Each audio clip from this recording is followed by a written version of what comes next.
Testing, ladies and gentlemen, testing 1, 2, 3. And it looks like we're going to finally be able to put together the program on Thursday. And usually we actually do the program right on the day because we want it to be about right now. So from time to time we'll record this program a little bit in advance, but generally we try to do what radio is really good at, and that is you don't have to correct the brochure, you don't have to do any mailing, all of that work. You can actually talk to people and actually offer them good things right now. You know, as we say, right in the moment. So that's what we're going to try and do. Thursday is sometimes, remember, we call that Thursday oftentimes is turbulence day. Things kind of, hopefully you get them sorted out and settled out so that you can make Friday more of a thoughtful future day, and of course get ready to change pace and space and perhaps exactly what you want to do. Most of us don't get to do exactly what we want to do at work, but the reason God said take a day off, in fact, he made it a rule, take a day off in which you don't do what you normally have to do. In fact, do a lot of nothing and just simply make it a day of super rest. Rest. Rest. And that's what we're supposed to do. So today is Thursday. Now, a couple things. There was some turbulence in my life as we are putting together, and this is good turbulence because the What It Takes radio company, we are now putting on a number of new podcasts. People are coming in, and hopefully you'll be one of them. Next week, we're going to be putting together, after a pilot program, on simply called More Power to You, and it's on the power of prayer. Someone said to me, well, I don't ever pray. And I said, oh, yes, you do. You just don't know it.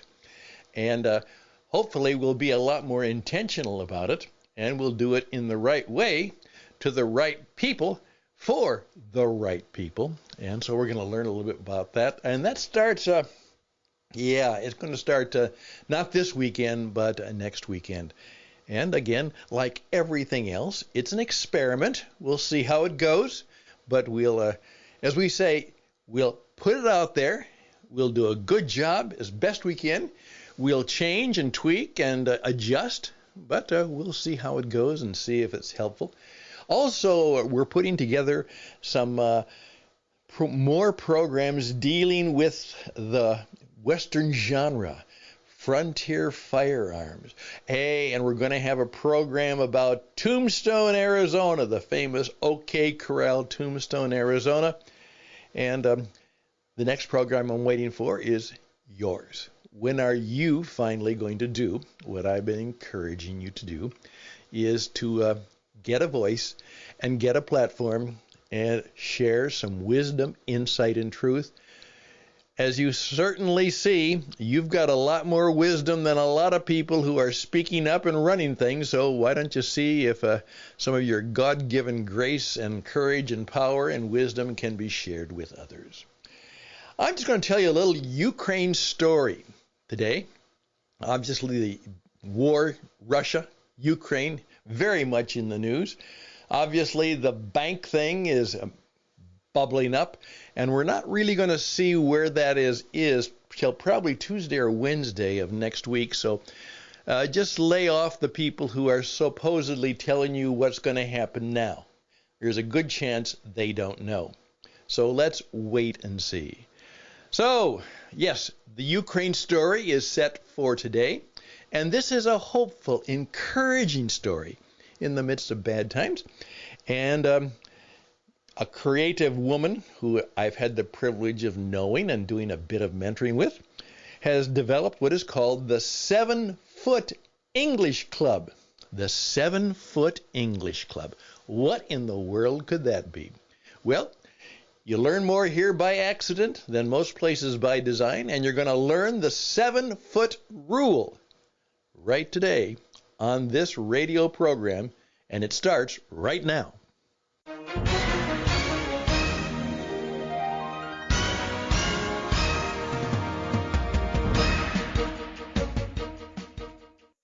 Oftentimes the joke was, and they were kind of critiquing where we were at, when the Russian attack on Ukraine began, it was said most people have never heard of Ukraine. Well, that may have been true.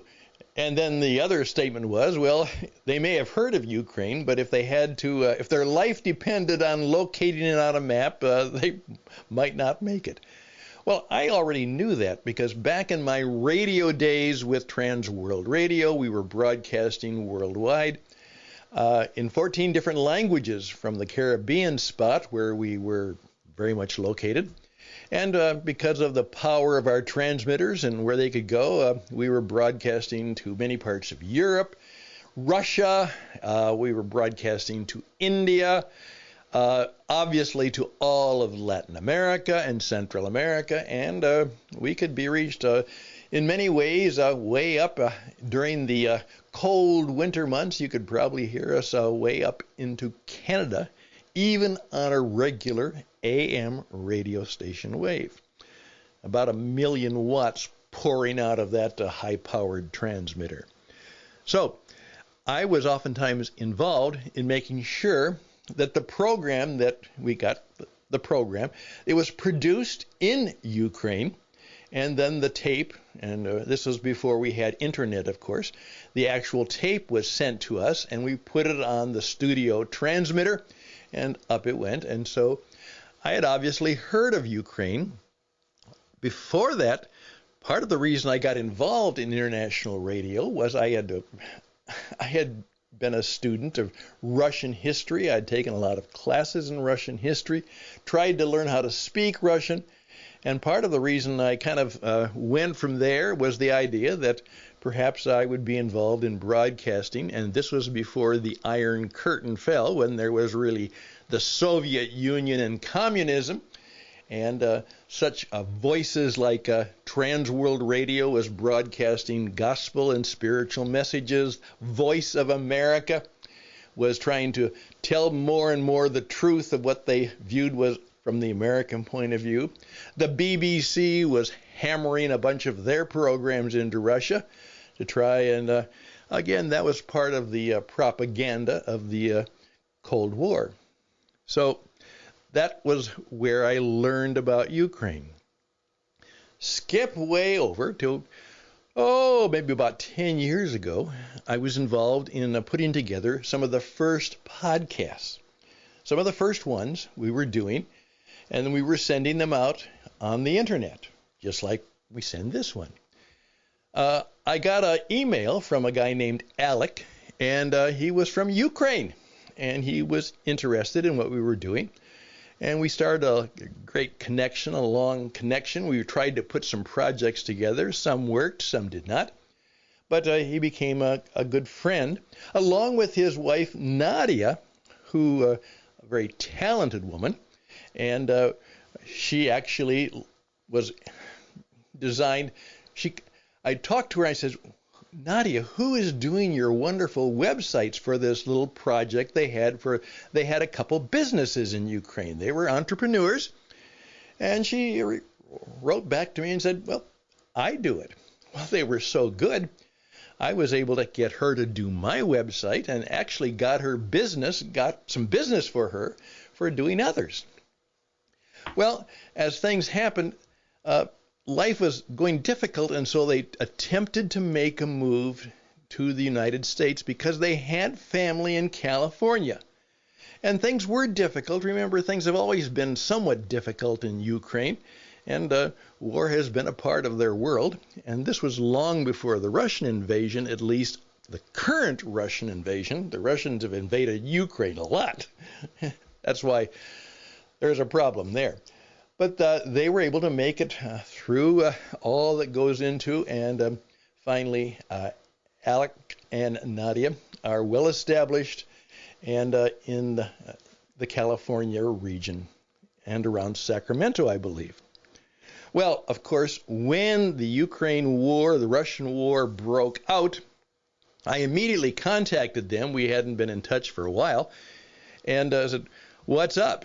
And they were saying, "We are doing everything we can to make sure our family is okay. We're going to do everything we can to try and see if we can get some of them to come. We'll try and sponsor people.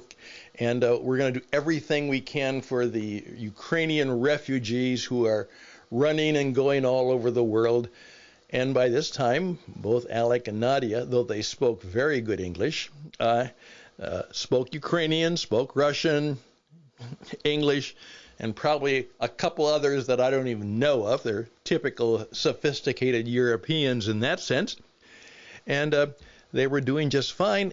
And now this war breaks out, and they change gears. They continue to do everything they can to help the Ukrainians who are coming to the United States.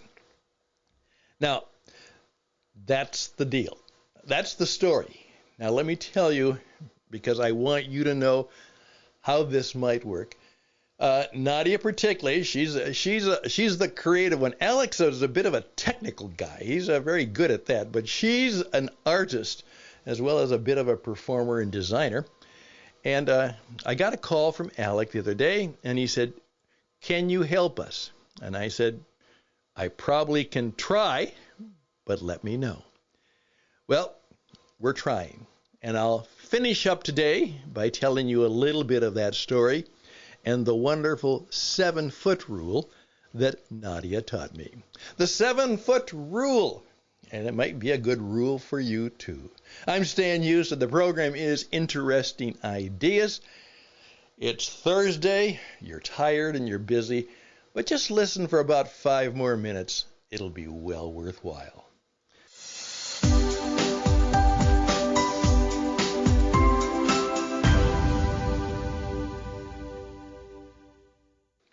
Well, what Alex said to me was, Nadia is going to run what she calls an English language club, and what she's trying to do is get a group of the refugee people who know some English, and then people like me and others, American volunteers, who they'll come together in Zoom conferences, and together we'll try and help them improve their English. At the same time, perhaps give them some counsel on different job skills or career skills or things that will help them be successful here in America as they try and integrate, both in terms of understanding the language and understanding the American ways and finding a place and space to fit. And so we had, she said, the 7-foot club. And I couldn't figure out what she meant by that. And then, here's what it is. Nadia says, sailors have a saying, 7 feet under the keel. 7 feet under the keel. When they wish each other successful and safe sailing, meaning that there should be no less than 7 feet of water between their vessels and the bottom of the sea, for them not to run aground. That's right. And that's where the ship dies. The 7-foot rule. And then, in a cute and rather clever metaphor, she says, 7-foot successful life navigation includes 7 components, ensuring safe and enjoyable life sailing. This is genius. And now, here's the things we're going to help them with. Number 1, motivation. You know, they're discouraged. They feel, what are we going to do now?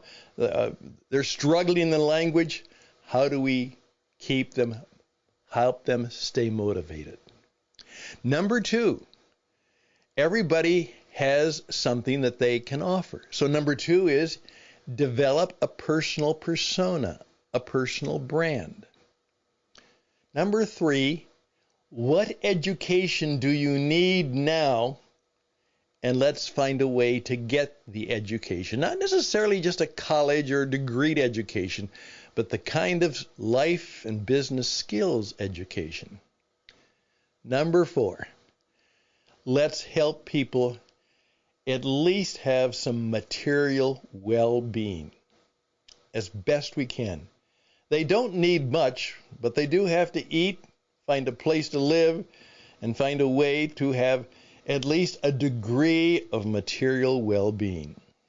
Then number 5, obviously you've got to be able to communicate. So communication. Help them with their communication. Number 6, make sure that we're trying to help them because of all the things they've gone through. Health. How we can keep them, help them be healthy. And then, of course, and we learned the power of this in this stupid COVID lockdown, keep people connected in community. Keep them connected to others. A church, a club, a fellowship, a family grouping, a certain ethnic society, a certain Ukrainian-style friendship community. And that's the 7-Foot Club. And I thought, what a wonderful idea to adopt that for all of our work. Motivation, branding, education, material well-being, communication, health, and community. And brilliant work, Nadia. I'm proud of you. Well, I just wanted to share that with you.